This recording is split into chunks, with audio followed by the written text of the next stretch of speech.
महादेव और भस्मासुर की कथा। प्राचीन समय की बात है। एक असुर था जिसका नाम भस्मासुर था। वो महादेव का परम भक्त था और कठोर तपस्या करने लगा। उसकी घोर तपस्या से प्रसन्न होकर महादेव ने उसे दर्शन दिए।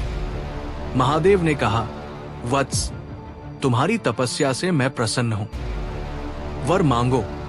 भस्मासुर ने चालाकी से कहा, भगवान, मुझे ऐसा वरदान दे कि मैं जिसके सिर पर हाथ रखूं वो भस्म हो जाए। महादेव अपने भक्तों को कभी निराश नहीं करते थे।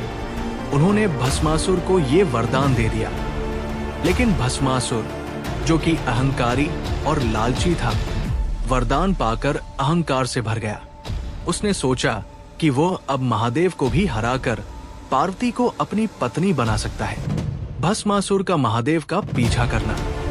भस्मासुर ने अपनी शक्ति की परीक्षा करने के लिए महादेव पर ही हाथ रखने की ठानी। जैसे ही वो महादेव की ओर बढ़ा, महादेव ने स्थिति की गंभीरता समझी।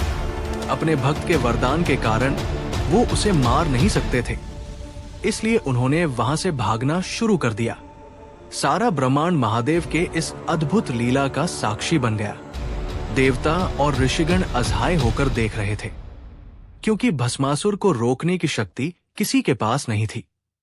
विष्णु का मोहिनी रूप और भस्मासुर का अंत। जब महादेव संकट में थे तो भगवान विष्णु ने सहायता का निश्चय किया।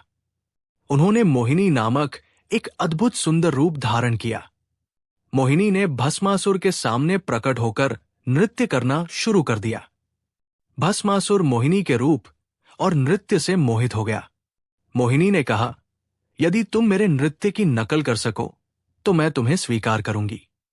भस्मासुर अपनी शक्ति और अहंकार के नशे में नृत्य करने लगा। मोहिनी ने धीरे धीरे ऐसे मुद्राएं बनानी शुरू की जिनकी नकल भस्मासुर करता रहा। अंत में मोहिनी ने अपने हाथ को अपने सिर पर रखा।